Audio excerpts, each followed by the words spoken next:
I'm a 19-year-old F with 6 older siblings. My parents spent most of my childhood spending money they didn't have on my siblings, so by the time I hit my teenage years, I realized I was probably going to have to fend for myself financially when I turn 18.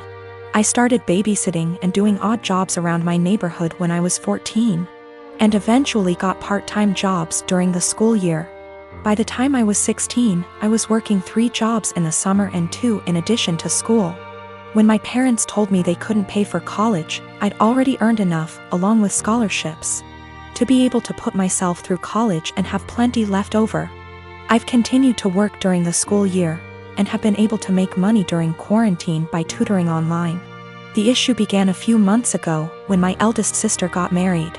My parents spent $30 grand on her wedding, taking out a second mortgage to do so. To make matters worse, my dad was furloughed 6 days after the wedding. They'd effectively dug themselves into a hole they couldn't get out of. 2 weeks ago, my mom texted me for the first time since the wedding. She didn't say hi, ask how I was, or make any small talk. She just said, "Your dad and I need a favor. When can we call you?" I'd expected this.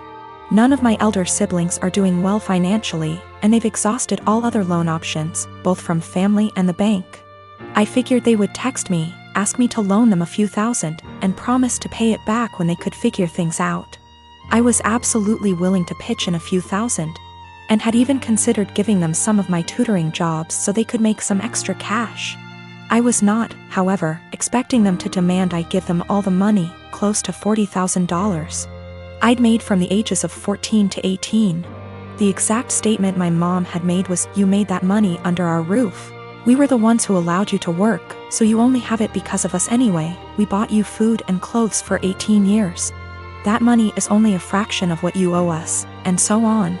I said that food, clothes, and shelter were the very minimum. It's what they signed up for when they chose to become parents. I didn't ask for any of it, etc. They responded by telling me that if it wasn't for them, I wouldn't have the life I have today. I said they were being ridiculous, and hung up. Since that day, both, along with 2 of my siblings, have continuously hounded me about giving them what is rightfully theirs. My siblings, who have never been asked to give them money, are still professing that it's my job as their kid to take care of them. I told them they wouldn't see a cent of my hard-earned money, and have no right to make such a request. I'm torn. I feel awful for refusing to help them out, but on the other hand, this was their fault. I feel I shouldn't be responsible for fixing their mess. So I recently got together with a guy from my hobby.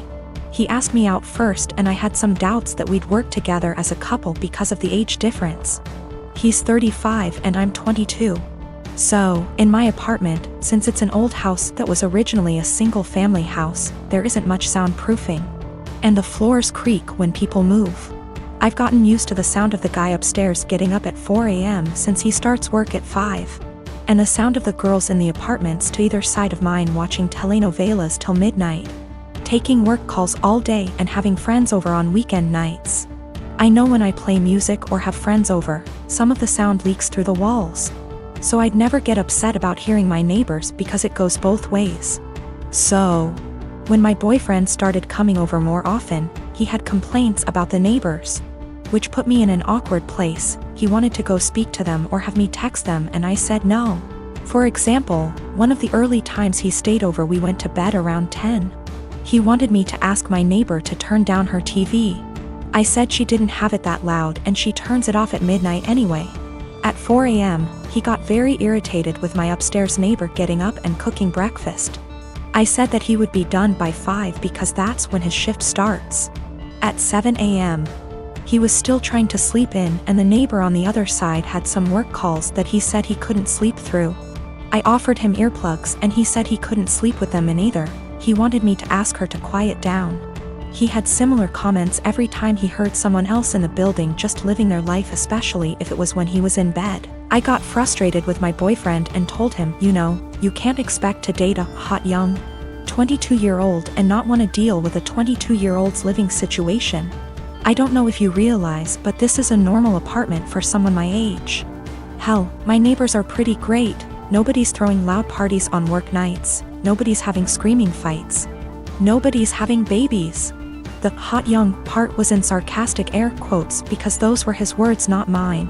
He got irritated and asked why I was bringing age into it. And I said it's because he can't both want someone so young and also want someone with house kinda money. And he was being so out of touch with how normal people in their 20s live. He got really irritated with me bringing age into it. And even more annoyed when I'd respond to his neighbor complaints in the future with, "Okay, boomer." Or tell him that if he wanted me to have a rich person apartment, he could pay for it. It's not possible for me to get to his house on my own because I don't have a car and the buses don't go that far into the suburbs. So that would mean him driving 30 minutes from his house in the suburbs to pick me up, then an extra 30 to drive me to his house. Then an hour round trip early in the morning to get me home in time for work. It's a lot easier for him to visit me in the city.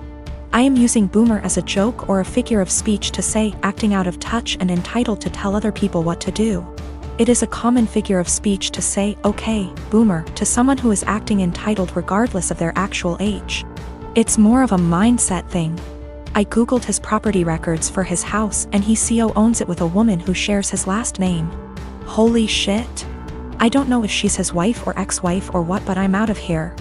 I'm honestly freaking out right now, but I just gotta say, great big thank you to everyone who noticed red flags and made me question that. I've blocked his number. He can have fun figuring out where I went. Since we met, my boyfriend has been on and off of Tinder. I've been very clear that it hurts me, but he always defended it as just him wanting an ego boost. A few months ago we had a major argument about it where I threatened to leave, and I honestly thought that was going to be the end of it. Pretty naive, really. Also, I should note his ex before me left him for this very reason. I feel like an idiot for thinking he'd ever change. Today I woke up and realized he'd been using my phone and his email was logged in. I noticed he'd gotten an email from an app called Hinge. Just to give you an idea of the kind of app this is, the description read, "The app that was designed to be deleted." Great. My stomach instantly dropped. I logged into it with his phone number and he's put up profile pictures of him that I've taken when we've been on days out together. In his description he's got things like, "We'll get along if you like Chinese and have a dog. If you're silly and comfortable and overshare."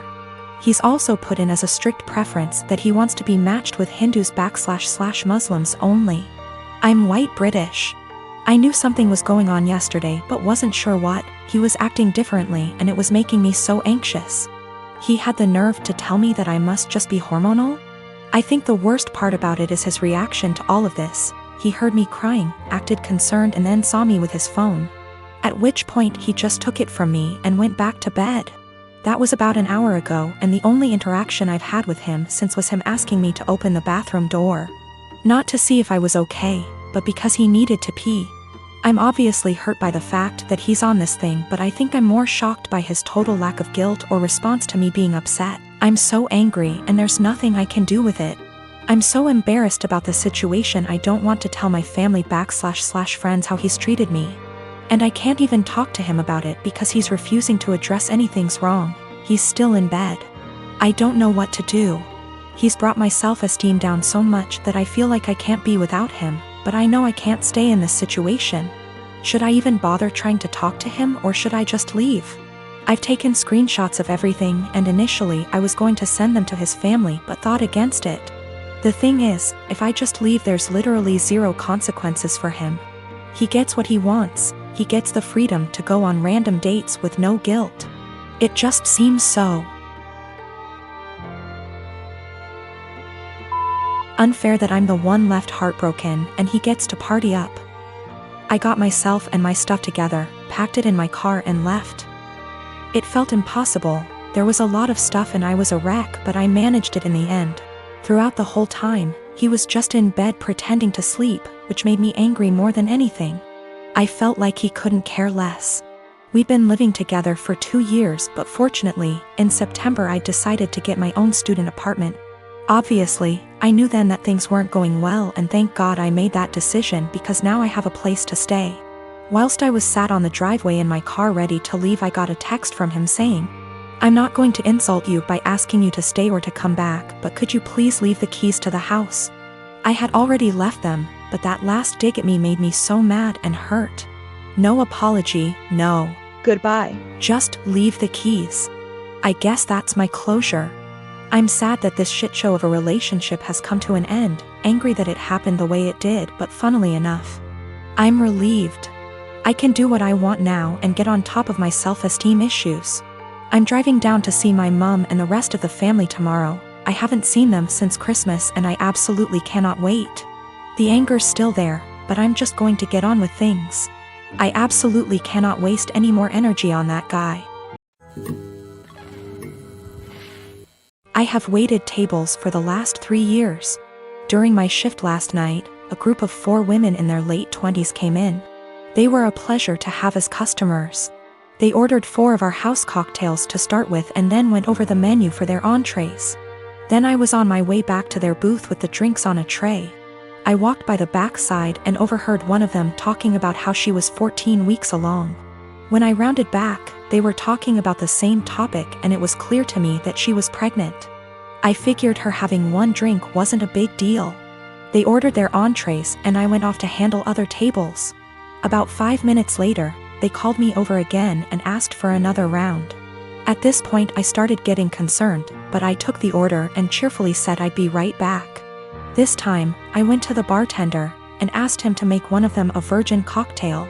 He was confused, but since he's a good friend of mine, I told him to just trust me. A few cocktails later, her strictly virgin, they started getting rowdy, and Mrs. Pregnant Woman was also getting into it. I figured that since she didn't notice, things were okay. The problem came when I took them their check, and they asked to split the bill at the register. When Mrs. Pregnant Woman got to the counter, I saw her cocktails were marked with virgin. My bartender had edited each in the system for inventory. It was too late for me to edit them back, so I just had her pay, hoping that she wouldn't look at the receipt. They all thanked me and left, leaving a generous tip in the process. They were talking in the parking lot for the next short while, presumably waiting for an Uber. Several minutes later Mrs. Pregnant Woman came back and asked what virgin on the receipt meant. I fessed up that it meant non-alcoholic.